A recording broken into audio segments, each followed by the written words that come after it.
हमारे नए वीडियो में आपका स्वागत है। तो कुंडलिनी ध्यान का जो 1 हफ्ते का शिविर होने वाला है, उसके संदर्भ में बहुत सारे प्रश्न हमें पूछे गए हैं। उस संदर्भ में उत्तर देने के लिए ये वीडियो हम बना रहे हैं। अगर आप भी इस संदर्भ में सभी चीज़ें जानना चाहते हैं, आप भी कुंडलिनी ध्यान के बारे में कुछ प्रश्न आपके भी मन में चल रहे हैं और आप भी अगर इसमें पार्टिसिपेट करना चाहते हैं, तो आपको भी ये वीडियो पूरा का पूरा सुनना चाहिए, जिसकी वजह से आपको कुंडलिनी ध्यान और उसके लाभों के बारे में विविध प्रकार से जो भी प्रश्न रहेंगे उसके उत्तर आपको इस वीडियो में मिल जाएंगे। तो वीडियो को शुरू करते हैं। तो जैसे कि आप सभी लोगों को मालूम है, पुनर्शक्ति जागरण प्रक्रिया में जो कुंडलिनी ध्यान हमने लिया था, उसके बाद बहुत सारे साधकों की यह सीखने की इच्छा थी। इसके लिए कुंडलिनी ध्यान का एक विशेष तौर पर 1 हफ्ते का शिविर का आयोजन हमने किया है, जिसमें संख्या जो है वो अत्यंत लिमिटेड है और साथ में ही बहुत सारे लोगों ने इसके ऊपर कुछ प्रश्न भी पूछे हैं। तो इन सभी प्रश्नों के उत्तर एक के बाद एक हम देने का प्रयास करेंगे। तो सबसे पहला प्रश्न जो सभी साधकों ने पूछा है वो यह है कि कुंडलिनी ध्यान में आखिर क्या होगा। तो उसके बारे में ये डिटेल बताना चाहेंगे कि कुंडलिनी ध्यान के जो ये पूरा कोर्स है, उसमें बेसिक से आपको पूरी की पूरी विधि समझाई जाएगी, जिसमें विविध प्रकार से आसन है, मुद्राएं है, माला सिद्धि है, आसन बंधन है।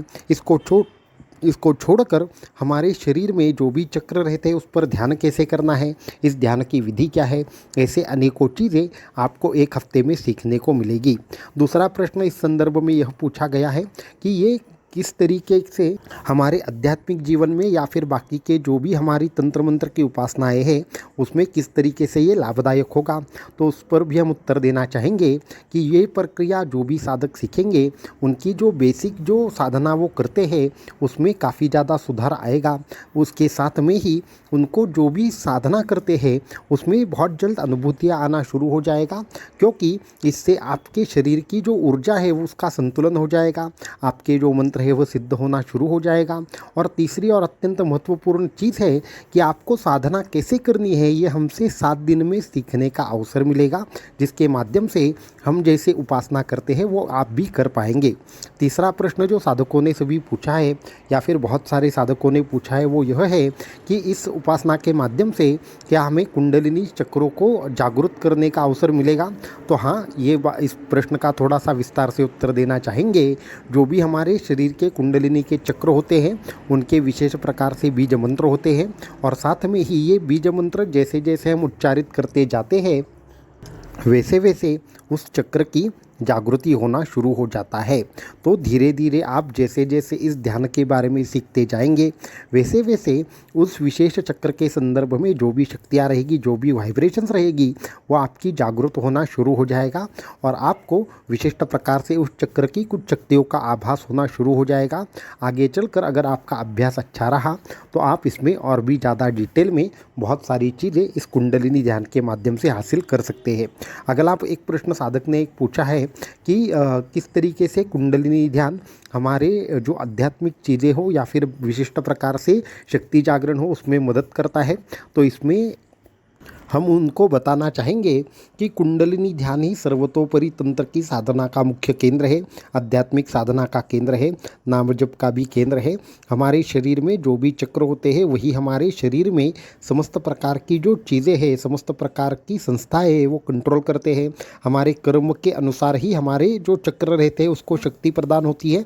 इसके लिए जैसे जैसे चक्र की शुद्धि होती है, इसका मतलब है चक्र की जागृति होती है, वैसे वैसे आपको उस विशेष चक्र की शक्ति मिलती है, जिसके माध्यम से आपको अनेकों लाभ की प्राप्ति होती है।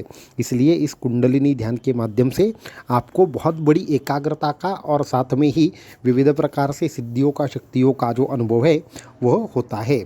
आगे चलकर कुछ साधकों ने ऐसे प्रश्न पूछे हैं कि जिसमें कॉमन प्रश्न हम निकालना चाहेंगे कि कुंडलिनी ध्यान की वजह से क्या हमारे जो पर्सनल लाइफ में जो भी प्रॉब्लम है क्या उसमें चेंज आएगा। तो उसका भी हम उत्तर देना चाहेंगे, हाँ वो चेंज जरूर आएगा, क्योंकि हमारे शरीर में जो चक्र रहते हैं वो 5 तत्वों को नियंत्रित करते हैं। जो हमारे पत्रिका में नवग्रह होते हैं उसको भी वो रिप्रेजेंट करते हैं। तो उस ग्रहों की दशा हो या आपके ऊपर किसी विशेष प्रकार से ग्रह की आपको उसका योग्य तरीके का फल नहीं मिल रहा हो, या फिर वो जो ग्रह है वो कमज़ोर कमज़ोर हो रहा हो तो वो सारे प्रकार की जो शक्तियाँ हैं वो आपको चक्र ही देते हैं। जैसे कि आपके पत्रिका में अगर आर्थिक समस्या है तो उसका संबंध कहीं ना कहीं मूलाधार चक्र से होता है, क्योंकि मूलाधार चक्र का जो स्वामी है वह मंगल होता है। तो उस तरीके से आपकी आर्थिक समस्याओं के लिए कहीं ना कहीं पे ये चक्र ही जिम्मेदार होते हैं। तो आप जैसे जैसे चक्रों का जो अभ्यास है वह करते जाएंगे, वैसे वैसे आपके शरीर के उस चक्र को अगर गति मिल गई तो उस प्रकार की समस्याएं सॉल्व होगी। और साथ में हमने ये भी कहा है कि आपको आर्थिक समस्या के लिए किस तरीके से चक्र का अभ्यास करना है, मानसिक समस्या के लिए किस तरीके से चक्र का अभ्यास करना है, किस तरीके से तंत्र मंत्र की बाधाओं के नाश के लिए उस चक्र का अभ्यास करना है, या फिर चक्र का ध्यान करना है, या फिर उसका मंत्र कौन सा रहेगा। ये भी सारी चीज़ें आपको कोर्स के माध्यम से सीखने को मिलेगी। इसलिए ये जो कोर्स होने वाला है वह कोई सामान्य कोर्स नहीं है, ये सिर्फ पहला पड़ाव है जिसके माध्यम से आपकी असली उपासना शुरू होगी। हमारे समस्त प्रकार के तंत्र शास्त्रों ने भी इसलिए इस प्रक्रिया को इतना महत्व दिया है। चाहे आप गुरु गीता ले लीजिए या फिर ज्ञानेश्वरी ले लीजिए, ज्ञानेश्वरी में भी एक विशेष प्रकार का श्लोक है, उसमें भी यही बताया गया है कि अगर आपने कुंडलिनी शक्ति का विशेष तौर पर अभ्यास कर लिया तो आपको जीवन में असाध्य ऐसा कुछ भी नहीं रहता, कोई भी समस्या आपके सामने खड़ी नहीं होती। इतनी ज़बरदस्त शक्ति होती है कुंडलिनी शक्ति। और उस कुंडलिनी शक्ति के माध्यम से अगर आप विशेष प्रकार से उपासना करके अपने आप को सिद्ध कर ले तो बहुत सारी चीज़ों पर आपकी महारत हासिल होती है। इसमें आगे का प्रश्न भी हम लेना चाहेंगे कि ये कुंडलिनी शक्ति जो ध्यान है वो क्या सिर्फ आपको एक विशेष लेवल तक हमें ले जाएगा या फिर हमें पूर्ण तरीके से सिद्ध बना देगा। तो उसका भी उत्तर हम देना चाहेंगे कि ये जो ध्यान है वो आप कैसे करते हैं ये इस पर निर्भर करता है। हमारी ओर से जो प्रक्रियाएं सिखाई जाएंगी अगर वो आप ठीक से अभ्यास करेंगे, कोर्स के बाद भी इसकी प्रैक्टिस करेंगे तो आपको क्या होगा, इसकी विशेष अनुभूतियाँ आएगी और आप एक विशेष लेवल पर इसके बाद पहुंच जाएंगे। ये हम आपको गारंटी के साथ कहना चाहते हैं। अगर आपने एक बार कोर्स हो गया और उसकी प्रैक्टिस छोड़ दी तो उसके बाद क्या होगा ये हम नहीं कह सकते, परंतु अगर आपने अच्छी तरीके से इसकी प्रैक्टिस कर ली तो फिर आपको इससे बहुत बड़े लाभ प्राप्त होंगे। इससे पहले भी बहुत साधकों को ये लाभ प्राप्त हो चुके हैं, ये भी हम कहना चाहेंगे। अगला प्रश्न यह है कि ये जो कोर्स है ये कोर्स किस तरीके से हमारे जीवन में परिवर्तन लाएगा, या फिर हमारे जो भी साधना है क्या उसमें हमें विशेष प्रकार से जो आत्म साक्षात्कार होता है वहाँ पे ले जाएगा या नहीं ले जाएगा। तो उसका भी उत्तर देना चाहेंगे कि ये जो ब्रह्म तत्व है वो हमारे शरीर के कुंडलिनी शक्ति से ही संदर्भ में है। जैसे जैसे कुंडलिनी जागृत होती है वैसे वैसे ही हमें क्या होता है, विशेष प्रकार से समाधि अवस्था आना शुरू हो जाता है। और जब हम आज्ञा चक्र को क्रॉस कर देते हैं, आज्ञा चक्र को भेदन कर देते हैं, तब वायु सिद्धि हमें प्राप्त होती है और उसके बाद बहुत सारी आश्चर्यकारक जो सिद्धियाँ हैं वह हमारे हाथ में आना शुरू हो जाता है। इसलिए ये ब्रह्म तत्व तक ले जाने वाली साधना है, इसलिए इसका कोई भी ऐसा एंड रिजल्ट नहीं है। एक तो आप जितनी प्रैक्टिस करेंगे उतना आप आगे बढ़ पाएंगे। इसके आगे का और एक लास्ट वाला प्रश्न हम लेना चाहेंगे और उसके बाद ये कुंडलिनी कोर्स के संदर्भ में जो भी प्रश्न उत्तर है उसकी सीरीज़ हो वहाँ पे रोक देंगे क्योंकि प्रश्न तो बहुत है परंतु कॉमन प्रश्न यहाँ पे हम निकाल रहे हैं। तो उसके बाद अगला और अंतिम वाला जो प्रश्न है, इस कोर्स के बाद हमें अगर और डिटेल में सीखना है तो क्या करना पड़ेगा। तो जो भी साधक नए हैं उन सभी नए साधकों को हम बताना चाहेंगे ये सिर्फ एक नहीं, इसके बाद और 2 कोर्स इसमें आएंगे।